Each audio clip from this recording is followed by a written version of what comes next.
अगर आप अपनी कैंपेन को हाईएस्ट लेवल तक स्केल करना चाहते हैं तो ये वीडियो आपके लिए बहुत ज़्यादा स्पेशल होने वाली है, क्योंकि इस वीडियो में आप लोगों के साथ डिस्कस करने लगा हूँ कॉस्ट पर रिजल्ट गोल फेसबुक एड्स के बारे में कि आपको कब ये बिट स्टार्ट यूज़ करनी चाहिए, कब जो है आपको यूज़ नहीं करनी चाहिए।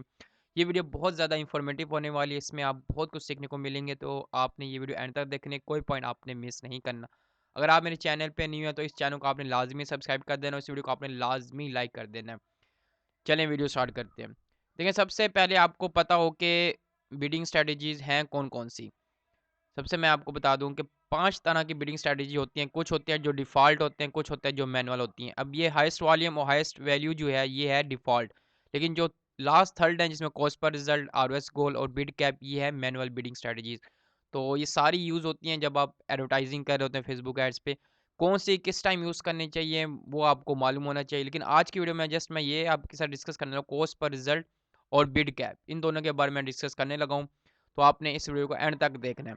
तो सबसे पहले आपने अपने ऐड मैनेजर में आ जाना। ऐड मैनेजर में आने के बाद आपने जब कैंपेन पे क्रिएट करते हैं तो आपने एड सेट लेवल पे आपको पता होगा कि जब आप यहाँ पे आते हैं तो यहाँ पे आपने डिसाइड करना है आपका कॉस्ट पर रिजल्ट क्या है, 500 होना चाहिए या 600 होना चाहिए, 700, किस तरह आपको मालूम होगा।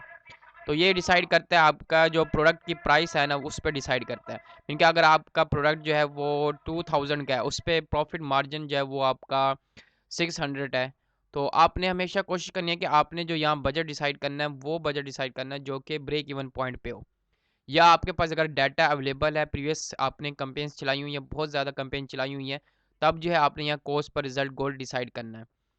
अगर आप ऐसे ही कोई कैंपेन रन कर रहे हैं जिसका कोई आपके पास डाटा नहीं है, तो आपने कभी भी इसको बिगिनर लेवल पे यूज़ नहीं करना। ये एडवांस बिडिंग स्ट्रैटेजीज़ होती हैं जिसको आपने यूज़ करने के लिए आपके पास पहले डाटा होना चाहिए, पहले आपको पता हो कि आपकी कॉस्ट पर रिज़ल्ट क्या है, वो आपने यहाँ पे लिखनी है। अब आगे आपने बताना है कि इसको आप कॉस्ट पर रिज़ल्ट के लिए यूज़ करना चाहते हैं, बिड कैप के लिए करना चाहते हैं। तो यहाँ आपको पता होना चाहिए कि कॉस्ट पर रिज़ल्ट और बिड कैप में क्या डिफरेंशिएट है। देखें, जो कॉस्ट कैप और बिड कैप में डिफरेंशिएट ये है कि जो कॉस्ट कैप है ना, इसमें फेसबुक खुद डिसाइड करता है आपका बिडिंग। ठीक है, आप उसको बता देते हैं कि मैं 500 लगा रहा हूँ और उसके अंदर वो बिड खुद ही लगाता है। जब उसको लगता है कि वो आपके 50 रुपए की सेल लेके आ सकता है तो वो लेके आएगा, अदरवाइज़ वो आपके लिए सेल नहीं आएगी। तो इसी तरह आपने कोशिश करनी है कि जो कॉस्ट कैप है ना, उस पे आपने बजट ज़्यादा लगाना है। और अगर बिड की बात की जाए तो बिड जो है तो एक इंडिविजुअल लेवल पे, मीनिंग एक्विजिशन, कि आप एक शख्स को एक्वायर करने के कितने फेसबुक को पे कर रहे हो।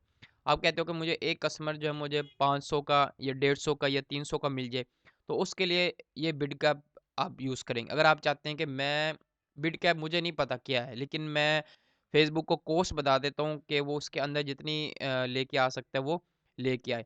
तो आप उसको कॉस्ट बता दें कि मैं 1000 इन्वेस्ट करना चाह रहा हूँ, तो उसमें जो है मुझे आप कस्टमर ला के दें।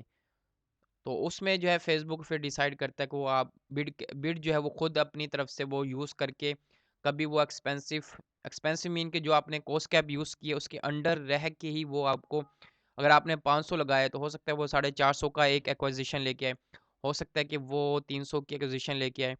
तो इस तरह से जो है वो कॉस्ट कैप में फ़ेसबुक खुद डिसाइड करता है आपकी बिड। लेकिन अगर आप बिड लेवल पे आप कॉस्ट लगा रहे हैं, कॉस्ट पर रिज़ल्ट आप लगा रहे हैं, तो उसमें जो है आप खुद बता रहे होते हैं फ़ेसबुक पे मुझे इतना एक्विजिशन चाहिए। तो इसमें सम टाइम रिज़ल्ट नहीं भी आता, सम टाइम रिज़ल्ट आता है, तो उसमें फिर आपने अपनी बिड्स को जो है इंक्रीज़ और डिक्रीज़ करना होता है उसके अकॉर्डिंग। तो इस वजह से आपको हमेशा, अगर आप वॉल्यूम की तरफ जाना चाहते हैं तो आपने कॉस्ट कैप को यूज़ करना है। अगर आप खुद अगर आपको एक्सपीरियंस है, आप पहले से कैंपेन्स चलाने रहते हैं, तो फिर जो है आपने बिड कैप की तरफ आना है।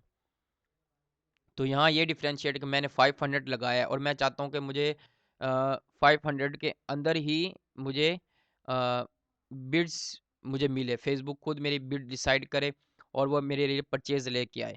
अगर मैं बिड लेवल पे लगाता हूँ तो वो फेसबुक का एम ये होगा कि वो 500 की एक एक्विजिशन लेके आए, मीन कि उसको आपने इजाज़त दे दी है कि वो 500 तक आपका एक कस्टमर लेके आ सकता है।